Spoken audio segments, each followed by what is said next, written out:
quartier de vous organiser cette visite, donc le Conseil de bassin de la rivière du Cap-Rouge. Société historique du Cap-Rouge également, il y a M. Carl Lavoie qui est avec nous, qui est présent, Madame également. Et donc, ce sont avec peut-être aussi l'aide de l'organisme des bassins versants de la capitale, qui s'est occupé de la publicité et des inscriptions. Les trois organismes qui vous souhaitent la bienvenue ce matin. Le lieu physique, parce que le Cap-Rouge existe, il est à l'embouchure d'Anse du Cap-Rouge. Et c'est le grand cap, le promontoire dont vous me parliez tantôt, où il y a eu des fouilles archéologiques. Ce Cap-Rouge-là donne ou retentit sur à peu près tous les éléments physiques du coin. La rivière s'appelle du Cap-Rouge, le promontoire du Cap-Rouge, il y a un certain nombre de choses. Mais les gens aiment ça, tromper la population comme ça.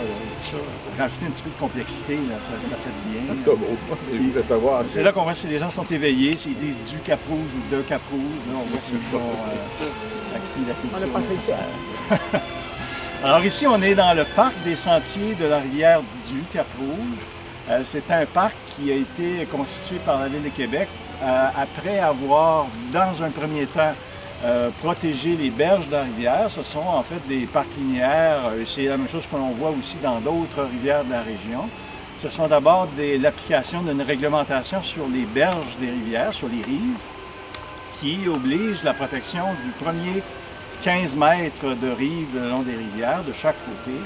Dans ce 15 mètres qu'on appelle la rive, il y a des restrictions d'aménagement depuis l'adoption par le gouvernement du Québec de la politique sur les rives et sur les littorales, sur la protection des rives, des littorales et des plaines inondables, pour en parler, pour dire le nom complet. Et aussi par l'application des municipalités. Depuis ce temps, les responsabilités ont été transférées vers les municipalités qui sont obligées de voir à la protection de ces rives. Alors, le littoral lui-même, l'endroit où est l'eau, est protégé, de même que les rives. Ça a créé donc une occasion de développer un peu partout dans nos municipalités, dans le sud du Québec, des parcs linéaires. C'est-à-dire que ces bandes riveraines qui sont désormais protégées de toute utilisation deviennent des milieux naturels dans lesquels on peut aménager des accès, par exemple des sentiers riverains, ou quelques escaliers. Mais vous voyez que sur la rivière, dans cette section-ci, il n'y aura pas de développement de style, pas de quai, pas de déplacement avec des embarcations à moteur, par exemple, parce qu'il n'y a pas d'accès, il n'y a pas d'endroit où les embarcations pourraient s'arrêter. Notre sortie donc dans ce parc des sentiers de la rivière du Cap-Rouge va se faire en 3 temps. On va vous parler un peu de la vie dans la rivière, donc une rivière qui déborde de vie. Je vais vous parler par la suite des mouvements que l'on perçoit dans la végétation riveraine. Et puis Carl terminera à la fin de l'excursion avec le vivant et le bâti du secteur. Alors, je vais passer la parole d'abord à Andréane et à Valérie qui vont venir vous parler de la rivière et de la vie qu'on y trouve. Alors moi, le sujet dont je vais vous parler, ça va être la dynamique de la rivière. Parce qu'il faut savoir qu'une rivière comme celle du Cap-Rouge, elle va se modifier dans le temps, dans l'espace. Et il y a plusieurs facteurs qui vont affecter la rivière. On va parler notamment de la topographie, donc tout ce qui est relief, ça va affecter le cours d'eau. On va parler aussi de la géologie, donc on a un sol qui est rocheux, plus sablé. Il y a tout ce qui est l'aspect historique avec les déplacements de glaciers. Ça va déterminer est-ce qu'on a des blocs, est-ce qu'on a encore du sable dans le fond de la rivière. Ça a une grosse influence. On va avoir aussi l'occupation du territoire. Est-ce que c'est une zone qui est urbaine? Est-ce que c'est une zone qui est agricole ou encore une zone forestière? Tout ça va avoir un grand effet sur la rivière et notamment le bassin versant. Donc le bassin versant, ça va être l'ensemble des cours d'eau qui vont se jeter dans un plus grand cours d'eau. Par exemple, si on prend le bassin versant de la rivière du Cap-Rouge, on parle d'environ 80 km². La rivière en tant que telle mesure à peu près 20 km de long. Dans son bassin versant, l'origine, ses ruisseaux initiaux se trouvent au Mont-Bel-Air. On recule quand même assez loin de Québec. Et ça va être une zone qui va être forestière. On va parler aussi d'un sol qui est rocheux. Donc, ce qu'on va retrouver là, ça va être des ruisseaux qui vont descendre en petites cascades et sur des roches. Ces ruisseaux-là vont arriver dans le milieu qu'on va dire un milieu agricole. Ce qui est particulier avec le milieu agricole, c'est qu'il y a eu beaucoup de modifications du tracé de la rivière. Il y a eu pendant quelques années, il y a eu beaucoup de financements donnés pour redresser le cours d'eau, pour simplifier le drainage des terres. Puis on a une photo aussi pour montrer un peu. On peut la passer, mais donc, dans les années 50, le cours d'eau était beaucoup plus méandreux, sillonnait la plaine, et avec la linéarisation du cours d'eau, on se retrouve avec le cours d'eau beaucoup plus droit, comme je disais, pour favoriser le drainage, l'utilisation du drainage. Ça a été fait, excusez, manuellement, là, ça a été fait à la machine. à la machine. Oui, c'est classique. L'influence de l'homme. OK. Ouais. C'est quelque chose qui a été fait. Oui. Oui. Maintenant, oui, c'est interdit, ça serait interdit. Aujourd'hui, ça dit que ça ne serait pas interdit, mais il n'y a plus de financement, donc ça ne se fait plus. C'est sûr que ça serait contre-productif. Ouais. Comme on voit en 1948, avec le temps de l'été, le courant devait être très différent. La vitesse Exactement. Là, ce qui arrive, c'est qu'on a toutes ces petites cascades-là qui arrivent du milieu forestier, ils ont une certaine vitesse. Et là, on arrive, c'est la plaine agricole. Maintenant que c'est une ligne droite, c'est une haute vitesse, on va avoir beaucoup d'érosion et éventuellement beaucoup de pertes de sol agricole aussi. Par la suite, ce qui va arriver, on va tomber en milieu urbain. Vous avez la transition ici. Ici, on a le rang Saint-Ange qui est à cette hauteur-là, Wilfrid-Amel ici, la rivière qui arrive ici du milieu agricole. On voit bien avec les terres agricoles. Puis on rentre tout de suite en milieu urbain. Tout de suite une différence. Et après le milieu urbain, ben, on va se jeter dans le Saint-Laurent. La rivière va se jeter dans le Saint-Laurent. Et maintenant, je passe la parole à Valérie. Donc, c'est ça, la rivière, quand même, sur une vingtaine de kilomètres, elle présente différents faciès d'écoulement ou types d'écoulement. Comme on a dit, avec la linéarisation, ça modifie le type d'écoulement. Donc, les différents faciès qu'on peut rencontrer, on a parlé un peu de cascades rapides, je regarde là-bas parce que c'est plus en amont dans le bassin versant. Les substrats sont aussi, comme l'a mentionné Andréane, sont plus grossiers. Plus qu'on descend, le type de substrat de la rivière devient plus des gravels, des galets. Pour s'en venir ici, on en retrouve encore un type de substrat gravelleux. Et de plus en plus, le type de substrat devient plus fin. Donc on s'en va vers un type de sédiment plus fin, un mélange aussi. Donc ça fait en sorte que la rivière est très diversifiée en termes d'habitat. Je parle d'habitat du poisson. Donc ça crée différents types d'habitats qui vont être utilisés par le poisson. Donc les milieux, par exemple, qui vont être plus gravelleux, sont plus propices pour certains poissons pour la fraie. Il y a certains milieux, par exemple, comme des fosses qui vont être plus profondes, qui vont servir pour des aires de repos pour les poissons, des refuges thermiques. Lorsque les températures sont très chaudes, ça fait des zones plus fraîches pour le poisson, des aires d'alimentation. Donc, c'est différents types d'habitats qui sont utilisés par le poisson, qui sont importants pour la dynamique et qui remplissent différentes fonctions écologiques. Donc, c'est quel type de poisson que vous pensez qu'on trouve ici ou que vous savez qu'on trouve dans la rivière Cap-Rouge? Il y a la truite mouchetée, l'ordre de fontaine, qu'on trouve. Il se retrouve plus en amont, dans les parties un peu plus fraîches, à part ça. Est-ce qu'il peut y avoir du saumon? Pas ici, non. Le saumon, il ne se retrouve pas ici. C'est pas le type de sol, parce que normalement... C'est pas associé à son milieu aussi. Ouais. C'est ça. Il y a du doré jaune qui vient du fleuve, qui vient s'alimenter dans la rivière. Il y a le meunier rouge, pardon. Jusqu'où il manque le doré? Jusqu'où exactement, je ne pourrais pas dire, mais il vient se promener dans la rivière pour s'alimenter. Il est principalement associé au fleuve. Il y a deux interceptions sur la rivière, des digues, qui constituent des barrières plus ou moins franchissables selon les espèces.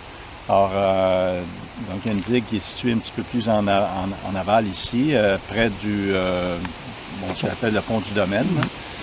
Il y en a un autre sur le bord Wilfrid-Amel, plus au nord, au contact entre la ville et le milieu agricole.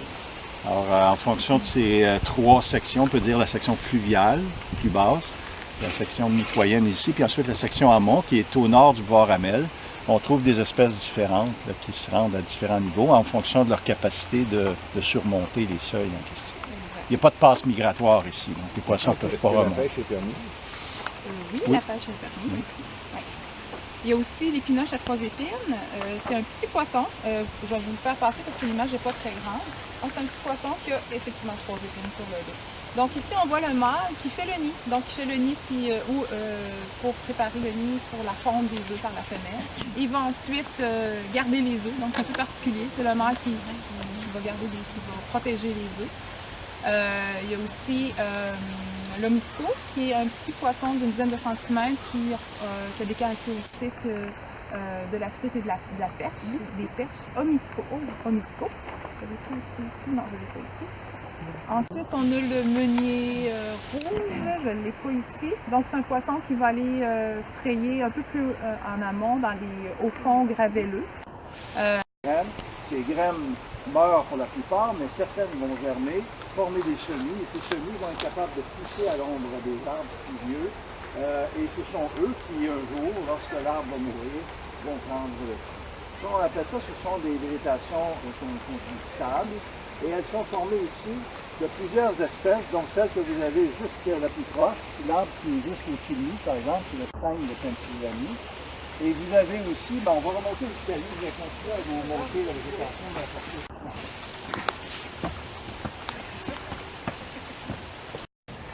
Son petit copain qui continue à être présent souvent avec nous, c'est l'orme d'Amérique. Vous avez un jeune orme juste ici à côté de moi. Et les ormes atteignent plus aujourd'hui des tailles beaucoup plus grandes que celle-ci parce que assez rapidement, comme vous le savez peut-être, ils sont affectés par une maladie fongique qui s'appelle la maladie hollandaise de l'orme, qui les tue de façon systématique à partir de l'âge de 20 ou 30 ans.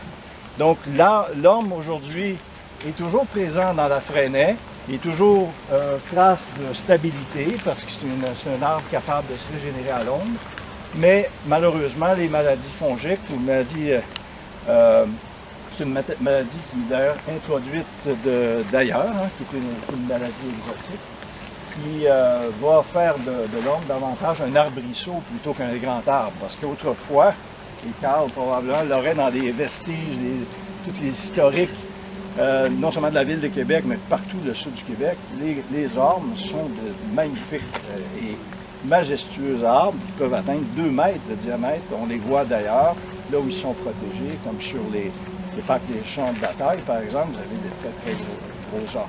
Alors, en milieu naturel, malheureusement, c'est terminé. Ça se fait plus. Un arbre comme celui-ci, bientôt va être attaqué par une maladie fort probable. Est-ce que ce sont tous les... De l'homme ont été plus agressifs. On a probablement ici détruit la surface du sol. Il y a eu des travaux, peut-être parce qu'on y a installé de la tuyauterie. En fait, tout le profil sur le bord de rivière, le profil des sols est reconstruit par l'homme. Les infrastructures municipales, l'ingénierie ici, y a passé le long de la rivière de multiples canalisations. Alors donc maintenant, ça semble naturel, mais si on était venu il y a 50 ans, peut-être qu'ici, il y avait un grand tuyau qui passait, puis plus d'arbres du tout. Alors, on ne sait pas pourquoi ça a été perturbé, mais c'est peut-être des événements de ce type-là. Tout le milieu ici, il y a une dizaine d'années, était déboisé. Et ce qui poussait pour profiter de la lumière, parce qu'évidemment c'était très lumineux, c'est cette plante qui est une plante de jardin qui s'appelle la consoude officinale.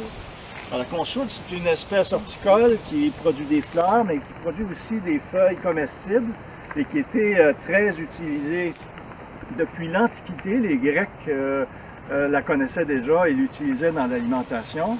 On peut en nourrir le bétail. Ça fournit des fleurs, donc on les transporte à travers le monde depuis près d'un millier d'années dans nos voyages. Et ici, en Amérique du Nord, elle occupe de façon stratégique les endroits perturbés qui sont près des jardins. On fait donc certainement échapper du jardinage en milieu urbain et ça colonise les berges de la rivière partout où il y a des perturbations. Alors ici, on avait une grande colonie de consoude. Vous voyez d'ailleurs qu'elle n'est pas totalement disparue. On en garde encore un bon souvenir dans les portions les plus lumineuses. On a essayé de s'en débarrasser parce que c'est quand même une plante exotique qui jure dans le caractère naturel de la bande riveraine. Ici, est-ce que le parc, les aménagements du parc ont pu créer? Ici, là, tout ça, ça a été conçu au bulldozer, évidemment. Là. Vous pouvez vous imaginer qu'il y avait beaucoup de coupes forestières, beaucoup de travail de sol. Alors, ça a créé à certains endroits des milieux beaucoup plus perturbés où les sols ont été bouleversés. Et vous voyez les espèces qui reviennent lorsqu'il y a beaucoup de lumière, comme ici, évidemment, c'est très lumineux. Alors, vous avez le peuplier fautrande, qui est une espèce qu'on voit davantage ici.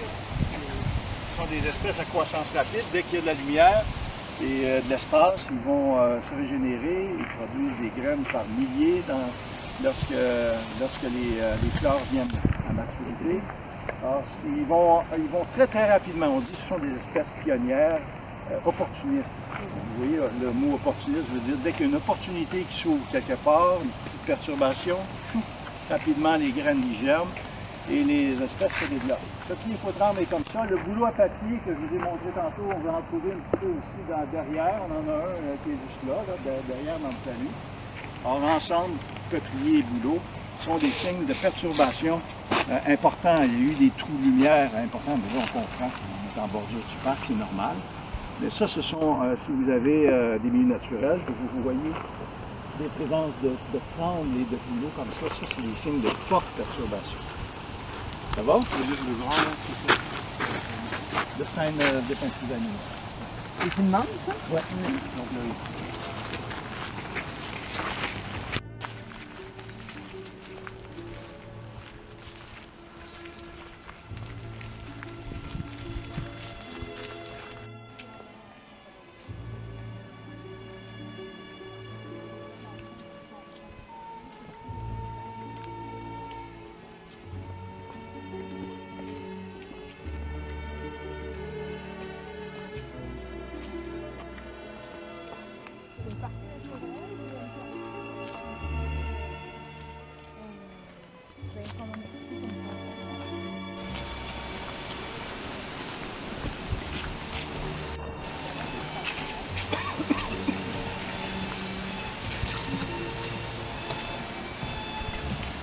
Si vous étiez attentif, vous me poseriez une question, vous me diriez normal, il y a quelque chose qui ne marche pas. On va attendre. Parce qu'il y a un frein ici qui est... Attends un petit peu. Moi, je vais vous la poser la question qui... Qu'est-ce que tu cloches? Cloche. Si vous avez des arbres comme le frêne de Pennsylvanie qui aiment l'ombre et qui réussissent à se régénérer dans le sous-bois, si vous avez des espèces de lumière comme le bouleau à papier qui sont capables de pousser en pleine lumière, pourquoi est-ce qu'on n'a pas plus de bouleau à papier le long de la rivière où il y a plein de lumière? Vous savez, là, on est dans le bordure, il y a de la lumière en quantité. Pourquoi est-ce que le bouleau, le frêne, n'est pas en bordure de la rivière? Parce que c'est du côté...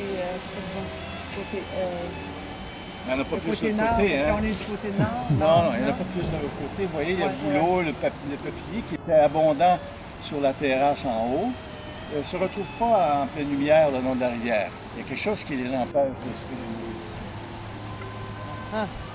Alors, effectivement, il y a de la lumière, mais l'espèce de lumière ou en fait l'espèce de lumière qui prend la place, ici à la place du bouleau ou du tremble, c'est le saule fragile. Ce sont enfin, vous avez deux saules arborescents dans le sud du Québec qui sont spécialisés le long des rivières. C'est le saule fragile et le saule blanc. Ce sont deux saules introduits d'Europe, mais qui ont été naturalisés sur de longues périodes, là, sur près de 300 ans. Les saules se sont répandus le long du Saint-Laurent et des rivières. Alors maintenant, ce sont des éléments naturels. Alors le saule, lui, il est spécialisé aux bordures de rivières où il trouve la lumière dont il a besoin pour pousser. Et il est beaucoup plus adapté que le bouleau ou le tremble aux bordures de rivières pour une raison particulière, c'est que les rivières elles-mêmes sont source de perturbations. Les bouleaux et les trembles sont incapables de pousser le long de la rivière parce que la rivière, lorsqu'elle déborde, lorsqu'elle charrie de la glace au printemps, au moment de la débâcle, ils vont abîmer les arbres qui sont en bordure de la rivière puis les faire mourir.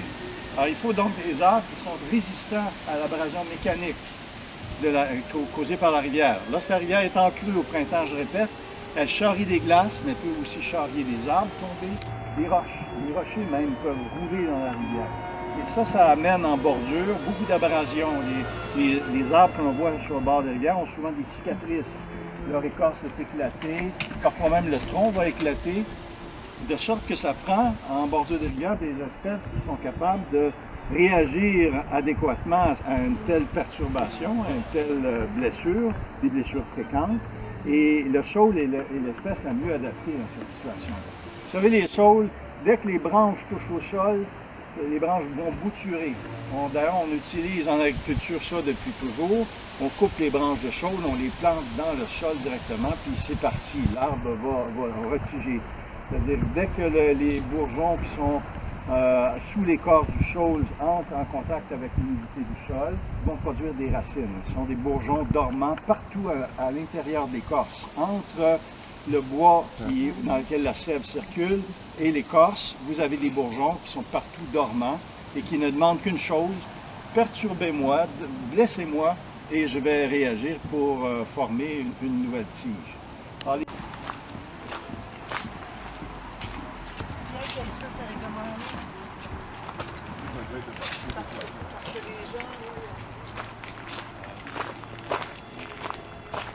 ici, quand on nous demande de regarder autour de vous, ici, on est sur on vient de franchir un petit pont. Vous avez vu comme il y a comme un petit bras qui s'avance comme ça. Si on regarde d'en bas, on va s'arrêter plus loin. Face à ce buton-là, ben, si vous allez voir plus loin un petit peu, il y a des rocailles, des grosses rocailles qui sont accumulées. Vous avez la même chose en face, peut-être un peu plus loin. Ça, ça trouve être une chaussée pour amener l'eau à un moulin. Je vais en profiter pour rester ici, résumer rapidement ce qu'on a vu à date. Je vous ai dit, est-ce que la forêt est naturelle? Moi, je conclus que oui. C'est sûr qu'elle n'est pas aussi vieille que les forêts anciennes, mais des arbres relativement jeunes. Mais c'est une forêt qui a quand même un caractère naturel parce qu'on reconnaît que les arbres qui y poussent sont en grande partie atteignent un stade de stabilité, sont capables de se rejeunir sous leur propre couvert, et donc ça, c'est dominé par des processus naturels. Par contre, il y a au-delà du fait que l'homme pourrait ne plus avoir trop d'influence directe sur la bande riveraine parce qu'on n'y coupe plus de bois, si on fait exception des bouleaux et des trembles qu'on voit en bordure, le reste est naturel, mais la menace provient maintenant de l'extérieur. Je vais parler tantôt de la maladie hollandaise de l'orme. C'est une maladie qui est introduite d'Europe, qui est arrivée dans les années 1940 environ au Québec, introduite d'abord aux États-Unis puis en provenance d'Europe, et qui migre au Québec pour atteindre l'ensemble de la forêt tempérée décidue. Aux alentours de 1990, les derniers ormes au nord du Québec étaient déjà malades. Alors, depuis ce temps-là, les grands ormes sont disparus et il reste de jeunes ormes. Cette maladie fongique, elle existe aussi chez d'autres essences, d'autres maladies similaires, pas la même, mais similaires, causent des dégâts encore plus importants, notamment chez l'essence que vous avez juste ici derrière. On ne l'a pas vu jusqu'à présent, ça c'est le noyer cendré.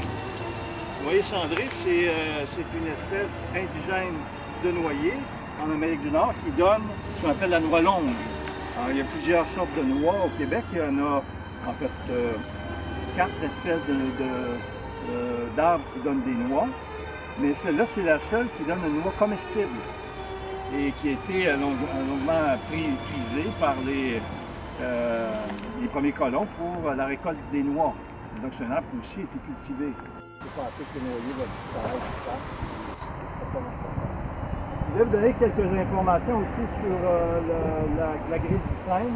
C'est une autre source de perturbation importante. On en a parlé vite tantôt. Je voudrais juste vous dire que la grille du frêne, c'est un insecte exotique qui est introduit aussi en Amérique du Nord assez récemment, aux alentours des années 90. Il est arrivé au Québec en 2008 et à Québec l'an dernier, en 2017.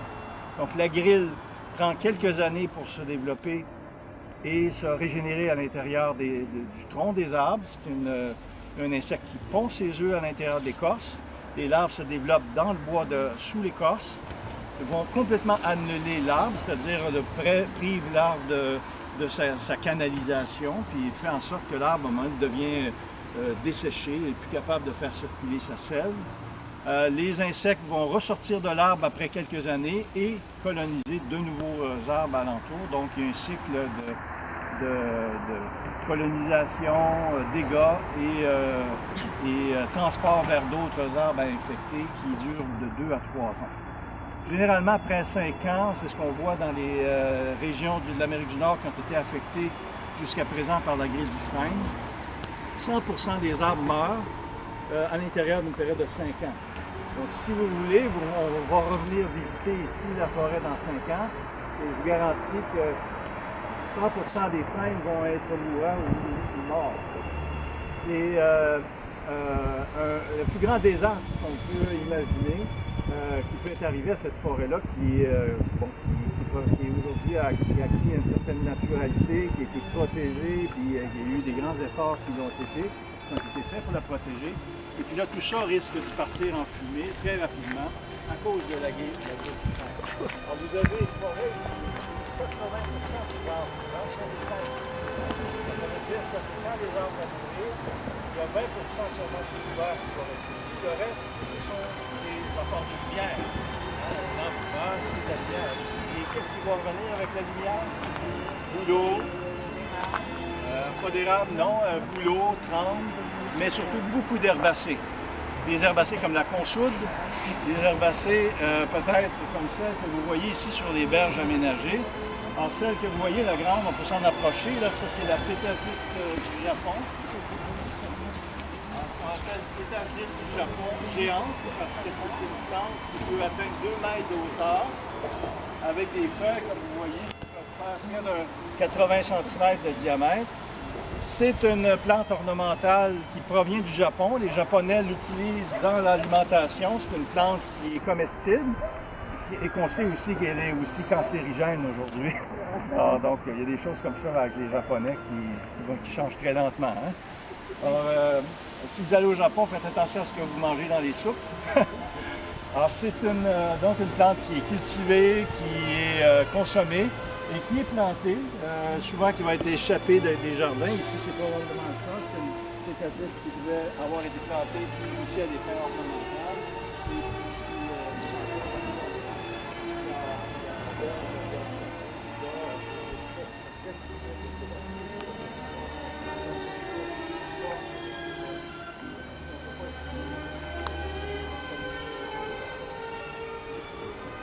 c'est joli, mais dangereux. Parce que si les frênes meurent, il y a des espèces comme ça qui vont envahir. Alors, d'abord, il faut remarquer que jusqu'au milieu du 19e siècle, à peu près, Caprouge, c'était des terres agricoles qu'il y avait ici. C'était en campagne. C'est pas longtemps qu'on s'est développé. On était en campagne. Et ça faisait partie, à l'époque, ça faisait partie de la seigneurie de Godarville. Vous avez entendu parler. Il y a des rues qui s'appellent comme ça, Godarville, dans Champigny.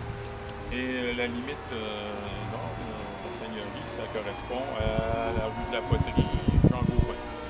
Jusqu'en haut, de ce côté-ci, c'est Godarville. La limite de ce côté-là, j'ai un trou de mémoire, mais ça comprend le cap en haut ici. Puis pour aller plus loin, le restaurant chez Victor, qui est l'ancien Saint-Félix, juste à côté, c'était la rue de la Poterie, c'était la seigneurie de Godarville qui montait comme ça.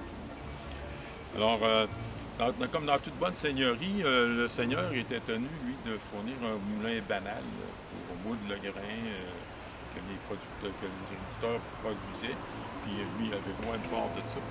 Alors, le premier moulin banal qui a été construit dans le coin ici, c'est de l'autre côté de la rue ici, au coin de la rue du Moulin, c'est qu'on voit juste le côté du pont en fait.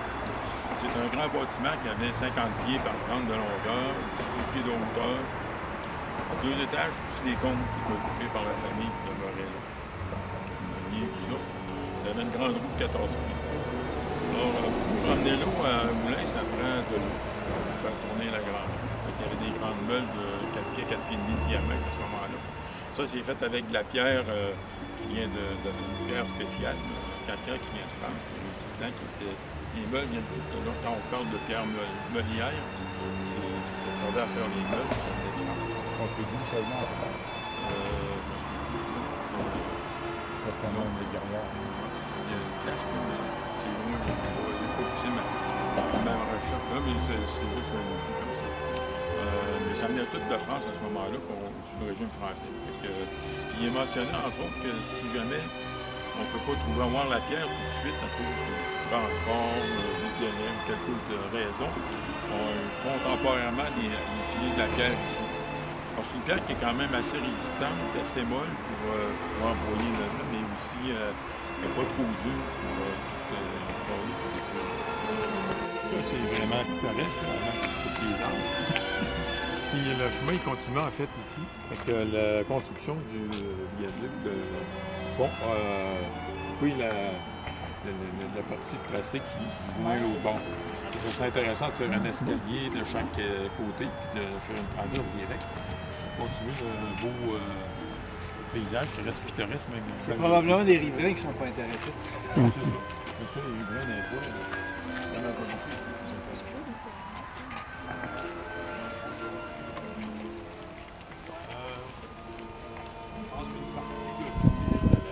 Vous voyez, j'avais parlé de la canalisation qui se continuait sur le long de la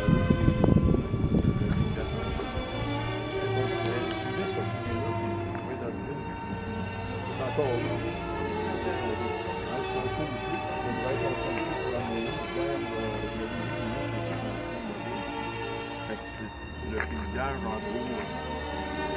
Probablement que de ce côté-là, mais on l'a construit, on a grand plaisir. Les gens vont avoir plus de requêtes, c'est plus proche de la ville à ce moment-là.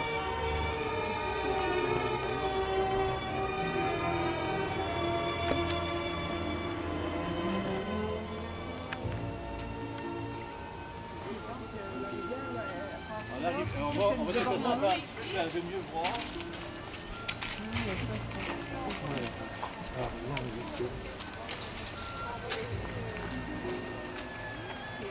Vous avez une fourche juste devant vous, une espèce de fourche, ça part vers la droite. Oui, ça ici, part nous, droit, nous, ça c'est une île qui est entre les deux. Nous, on est ici, sur le plan, on est ici, on se met en plan. On se met autour du plan, à tout le monde. Nous, on est à peu près ici. OK? Fait que ce qu'on voit là, le long de la rivière, c'est le chenal qui passe autour de l'île Hermine qui est ici. On voit qu'il y a un petit bras qui part par là. C'est ça ici. OK? Fait que ça, vraiment, ça a été tout emblayé. Fait qu'on voit en photo aérienne, on voit la rue Louvain, notre rue d'autoroute.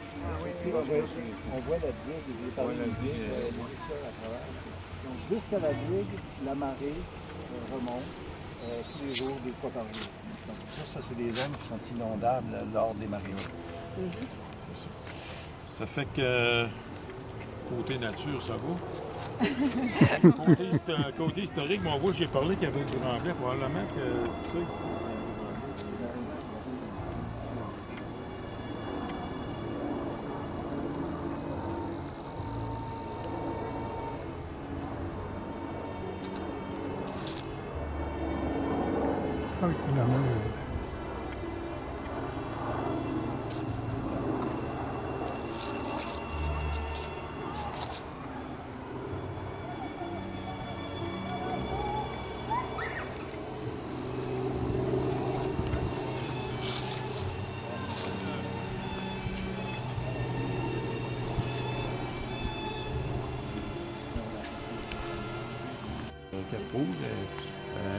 shcr.qc.ca. Il y a tout là-dedans, il y a plein de documentation. Si jamais vous voulez poser des questions d'archéo, on me trouve facilement dans la Société d'Histoire ou en me cherchant sur Internet. Quand on la voit, c'est parti, c'est marqué Aurora, Mazda, machin, là. Vous allez me trouver, finalement, je suis le premier de la liste. Vous allez dans ma page. Merci beaucoup. Je vais juste répéter votre nom, s'il vous plaît. Alors, je suis Normand Villeneuve, je suis président du conseil de bassin de la rivière du Cap-Rouge. Parfait.